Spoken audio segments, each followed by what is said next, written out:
All right, hi folks, this is Larry Mussolino.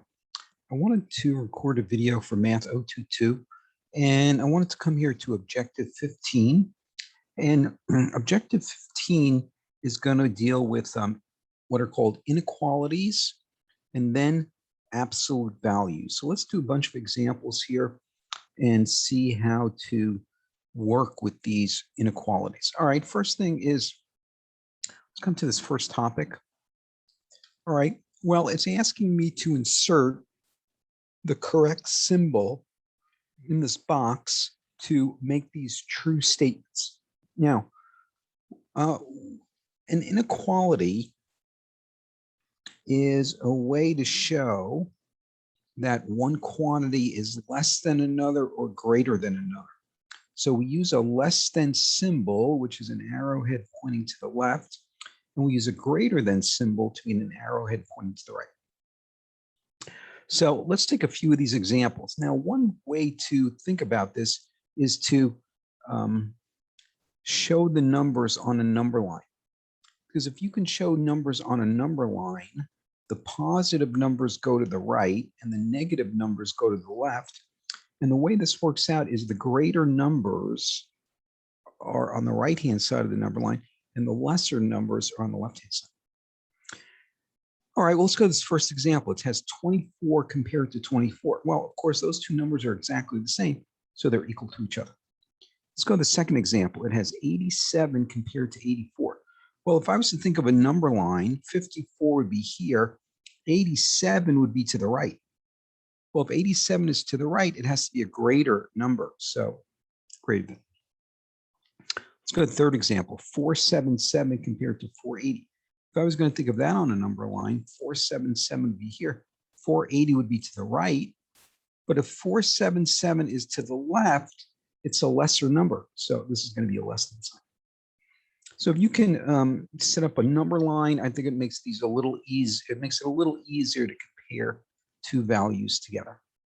All right, let's go to absolute value. Well, absolute value is shown using these vertical bars.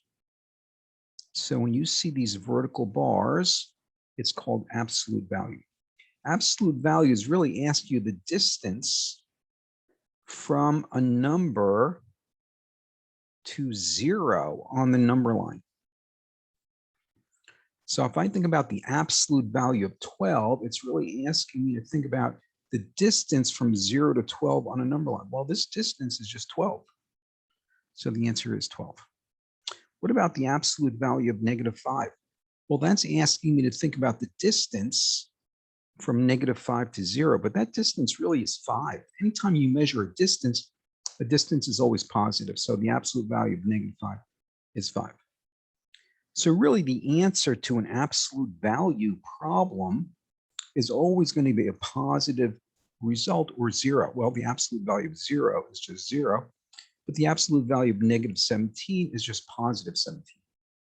The absolute value of 23 is just 23. So when you have a negative number inside the absolute value bars, the answer is the positive number.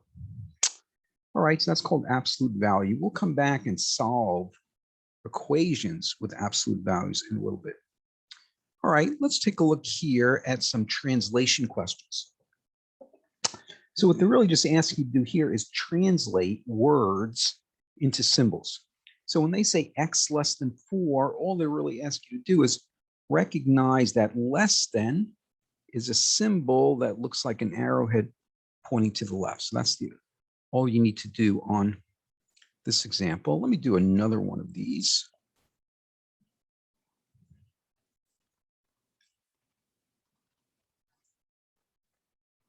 All right, here's A is greater than 8. Well, all I have to do on this one is recognize that the greater than symbol is an arrowhead pointing to the right. So this would be A with the greater than symbol and the number 8. All right, how about translating a sentence? Whoops, I think we just did that one. How about translating a sentence like this? All right, well, there's a couple of key words I have to be on the lookout for. Sometimes you might see the word product. The word product means multiply. You might see the word quotient. The word quotient means divide. So when they say the quotient of y and 2, they're really asking you to set up a division with y on top and 2 on the bottom. Less than is just a less than symbol and a negative 18. Now, let me show you on the reference packet. There's a nice summary of how to translate words into math symbols. So let me go to the reference packet, and I'm going to scroll down to the bottom. And here is a nice summary of translating words into symbols. So notice if you see the word product, it really means a multiplication. So if you see the phrase, the product of X and Y, it really is X times Y. If you see the word quotient, it means division. So here is our example, the quotient of W and 5. You write it as W divided by 5. Sometimes we can use the fraction bar to mean division. So keep this handy because this is a nice translation summary from words into math symbols. All right. Let's take a look at an example here. All right. Well, here they're going to ask us to translate words into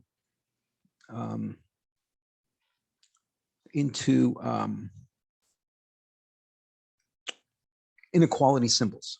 All right, folks, let me come to the explanation here for a little bit of help. Now, notice here are some translations of English sentences into inequalities. All right, let's do the first one. It says the temperature inside the lab is no more than 35 degrees. Well, if I think of that phrase, no more than, it means it really can't be greater than 35 degrees. It could be less than 35 degrees. It could be equal to 35 degrees, but it can't be more than, it can be no more than 35. So it says use T to represent the temperature. So really what they're saying here is T has to be less than or equal to 35. Right? That's another way to say no more than. The temperature could be less than 35. It could be equal to 35. It's not allowed to be greater than 35. All right, Alonzo exercises more than 30. Well, more than, here it is, more than is just a greater than symbol. And it says use T to represent the exercise. So this one's going to be T greater than 30. All right. Let me also point out a couple of important phrases that you're going to come across.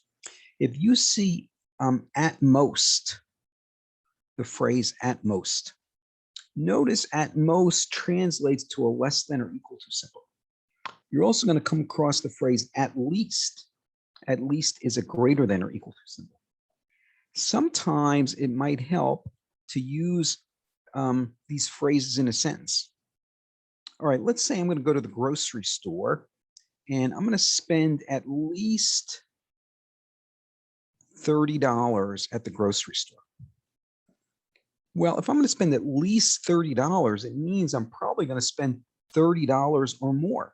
So that's why this is a greater than or equal to. So if you can, let's give you another example. You must be at least 18 to vote. Well, that means you have to be 18 or older, 18 or greater. So if you can use these phrases in a sentence that you can relate to, that will help you in these translations. All right, here's an example that asks us to graph on a number line. So what you can do with an inequality is really kind of get a visual picture by drawing a number line. So let me show you the explanation here. So what you do is you think about this number line that has 0 in the middle. The positive numbers are going to the right and the negative numbers are going to the left. All right, well, this problem says A has to be less than -9. So what I do is I come to the -9 here and put an empty circle. And then I want to show all the numbers that are less than -9.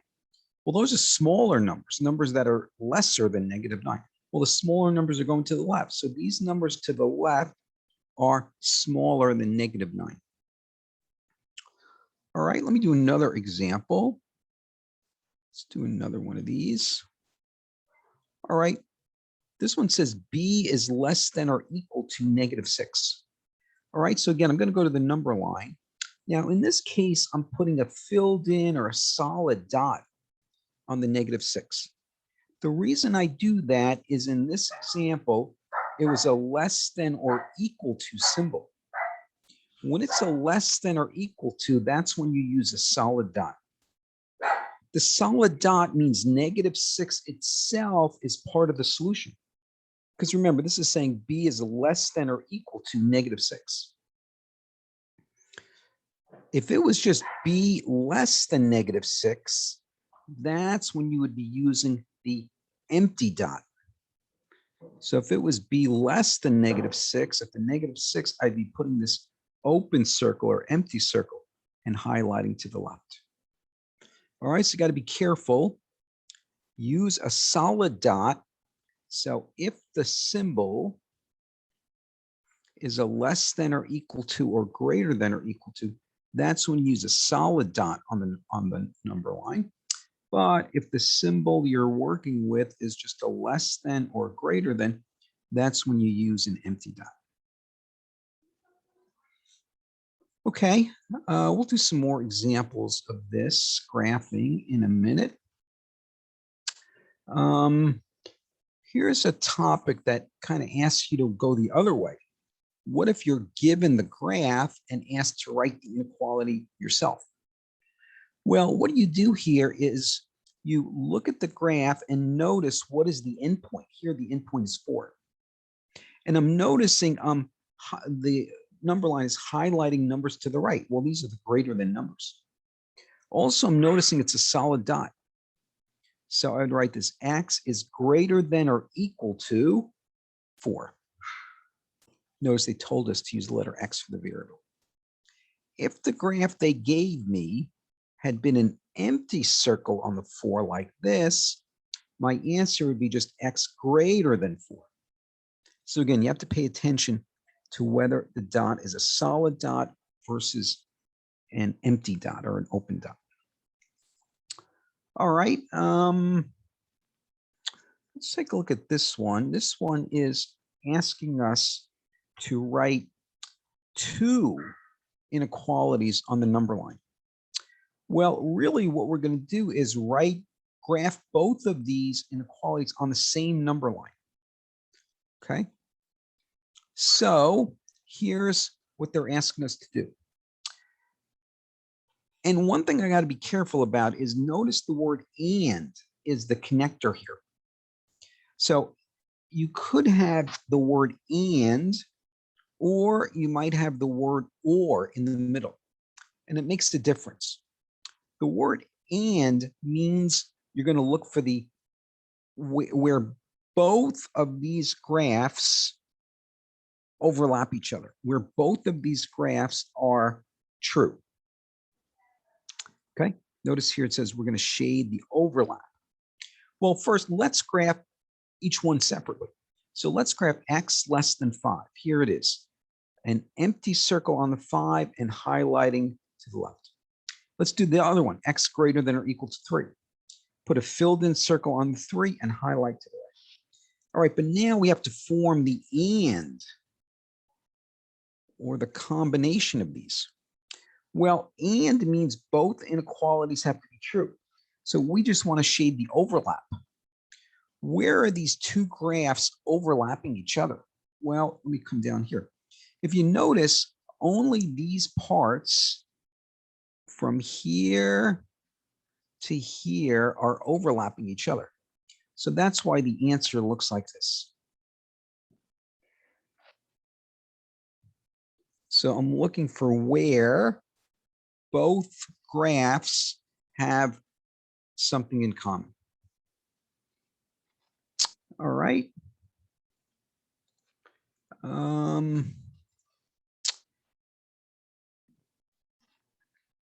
about if we go here to interval notation?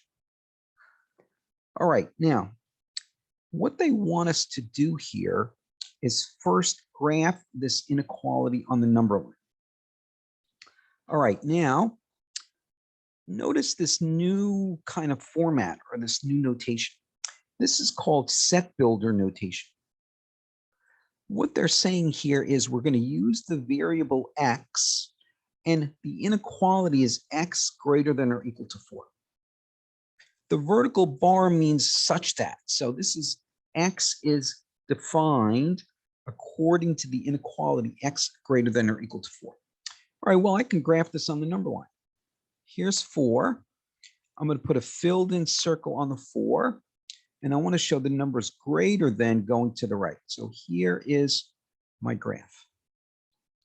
All right, well, that's the graph part. But now they want me to write this also in interval notation. Well, here's what interval notation is asking you to do. Interval notation is asking you to first write the left endpoint or the left side of the graph, comma, the right side of the graph. All right, well, the left side of the graph is at 4, so I'm going to put a 4 here. The right side of the graph keeps going on and on to the right. The way we write that is we use the infinity symbol. So I'm going to put an infinity symbol here. So if a graph goes all the way to the right, we use the infinity symbol. If a graph went all the way to the left, we would use the negative infinity symbol. All right, we're not done yet, though. On the 4, I either have to use a parenthesis or a bracket, a square bracket on the 4. How do I know whether to use a parenthesis or a square bracket? Well, if the symbol that I was working with was a less than or greater than, I'd be using a parenthesis. But if the symbol I was working with was less than or equal to or greater than or equal to, that's when you use a bracket. Well, remember, our inequality was a greater than or equal to. Greater than or equal to means use a bracket on the 4. That's trying to say that 4 itself is part of the solution. The number 4 itself is included as part of the solution. Now, when it comes to infinity, for infinity or negative infinity, you always use a parenthesis on for the interval notation. So I'm always going to put a parenthesis with the infinity like that. Okay. All right. Let's do a few more examples. How about if we work out an inequality here? All right. Well, what they're asking me to do here is determine whether each one of these y values is a solution to this inequality or not. Well, to answer this, all I have to do is plug in the given y value into the inequality and see if you get a true statement or not. All right, let's do an example. Let's do y equals -9. All right, I'm going to take -3y plus 6 is less than 18. But I'm going to plug in -9. All right, let me work this out. -3 times -9 is 27. 27 plus 6 is 33. 33 is not less than 18, right? This is false. So the answer is a no on this one. So I'd be checking no there, right? Because we just ended up with a false inequality. It's not a solution. Let's do one more example. How about if we do y equals 10? Well, I'm going to plug into the inequality again, replace y with 10. -3 times 10 is -30. -30 plus 6 is -24. -24 is a lesser number compared to 18. So this is true. So I'm going to check the yes box on this one. So all we have to do on this one is take the y value they give you, plug it into the inequality, and determine if a true inequality results. All right, why don't we do a solving an inequality kind of problem? All right, well, really, when they're asking me to solve an inequality, what they want me to do is get x by itself on one side of the inequality. This is just like we were solving an equation. All right, well, let me get x by itself on the left side here. To get started on that, I'm going to get rid of this -3 here. To get rid of that -3, I'm going to add 3. But I have to do the same operation to both sides of the inequality. That's going to leave me 4x is greater than or equal to 20. Well, I want to get x by itself. Right now, x is being multiplied by 4. I'm going to divide both sides by 4 then to get rid of that multiplication, x greater than or equal to 5. And that's my final answer because I was able to get x all by itself on the left-hand side. All right, let me do another example that is maybe a little more complicated. Let's take a look at this one. All right. So this one says solve the inequality for W. Again, that means get W by itself on one side. So let me write this out. All right, well, just like with an equation, I'd like to get the W's over to one side and the numbers over to the other side. So how about if I get the W's to the left side? To do that, I'm going to subtract this 3W because that will move all the W's over to the left side. So 6W subtract 3W here is 3W. And now I'm going to add 19 to both sides. And that gets me 3W is greater than 15. Well, I want to get W by itself. I want to get rid of that multiplication by 3. Let me divide both sides by 3. W greater than 5 is the final answer. So notice how solving these inequalities is very similar to solving equations. I do have to mention there's a special rule, though, for inequalities. And the special rule says this: if you multiply or divide both sides of an inequality by a negative number, then you must flip the direction of the inequality.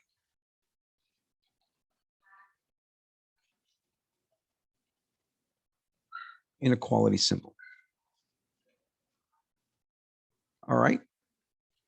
So let me do a couple of examples to illustrate this. Okay. Let me do 10W is less than 40. Well, I want to get W by itself. I'm going to divide both sides by 10. Notice I did not divide both sides by a negative number. I'm dividing both sides by a positive number. I'm not going to use the special rule. So I'm not going to flip the direction of the inequality. So this is just going to be W is less than 40. Let me give you another example. Negative 6x is greater than or equal to 18. All right, well, I want to get x by itself. I need to get rid of this multiplication by -6. Let me divide both sides by -6 because that'll get x by itself. This -6 on top cancels out with that -6 on the bottom. That leaves me an x. On the right side, I have 18 divided by -6. That's -3. But notice I just divided both sides by a negative number, right? We divided by -6. You must flip the direction. So instead of a greater than or equal to, I have to flip this and make it a less than or equal to. So x less than or equal to -3. All right, write this down or keep this in mind. Sometimes it's easy to forget the special rule when solving inequalities. All right, folks, I hope this is helpful as you're working in Objective 15.